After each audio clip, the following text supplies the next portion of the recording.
BLM Kerala Tamil Nadu Pondicherry. സംസ്ഥാനത്ത് നിന്ന് നേരിയ മഴയ്ക്ക് സാധ്യതയെന്ന് കേന്ദ്ര കാലാവസ്ഥാ വകുപ്പ്. ദിവസങ്ങളായി ലഭിച്ചിരുന്ന മഴയുടെ ശക്തി കുറഞ്ഞിട്ടുണ്ട്. അതുകൊണ്ട് തന്നെ കേരളത്തിലെ മുഴുവൻ ജില്ലകളിലും ഇന്ന് ഗ്രീൻ അലർട്ടാണുള്ളത്. ജൂലൈ 17 വരെ ഗ്രീൻ അലർട്ട് തുടരും.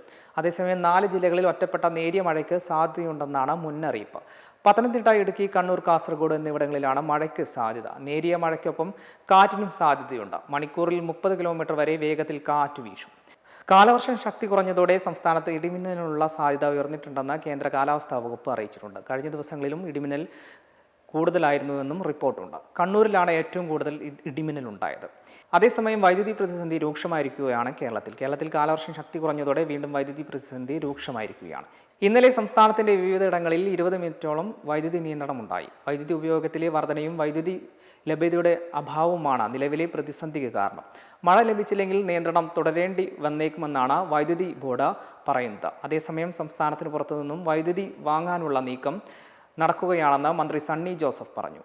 എൽനിനോ പ്രതിഭാസം കാരണം മഴ കുറഞ്ഞതും അന്തരീക്ഷ താപനില ഉയർന്നതുമാണ് വൈദ്യുതി ഉത്പാദനത്തിന് തിരിച്ചടിയാകുന്നതെന്ന് KSEB അറിയിച്ചു.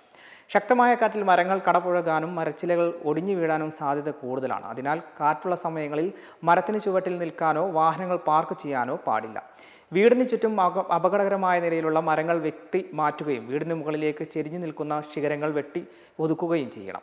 പൊതു ഇടങ്ങളിൽ മരങ്ങൾ കടപുഴകാനിടയുള്ളതായി ശ്രദ്ധയിൽപ്പെട്ടാൽ ഇക്കാര്യം ബന്ധപ്പെട്ട തദ്ദേശ സ്ഥാപനങ്ങളുടെ ശ്രദ്ധയിൽപ്പെടുത്തണം. റോഡരികിലോ വീടിന് സമീപത്തോ പോസ്റ്റിലോ മതിലിലോ ഉറപ്പില്ലാത്ത പരസ്യ ബോർഡുകൾ ഉണ്ടെങ്കിൽ അവ നീക്കം ചെയ്യണം. അല്ലെങ്കിൽ കാറ്റിൽ വീഴാത്ത വിധം ബലമുള്ള കയർ കൊണ്ട് അവ ബന്ധിപ്പിക്കണം. കാറ്റ് വീശുമ്പോൾ വീടിൻ്റെ ജനലുകളും വാതിലുകളും അടച്ചിടേണ്ട. ഓല, ഷീറ്റ് എന്നിവ മേഞ്ഞ വീടുകളിൽ താമസിക്കുന്നവർ ഇത്തരം സാഹചര്യത്തിൽ അധികാരികളുടെ നിർദ്ദേശമനുസരിച്ച് മാറി താമസിക്കണം.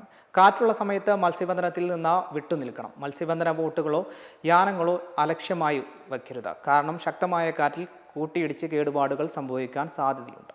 BLM കേരള തമിഴ്നാട് പോണ്ടിച്ചേരി.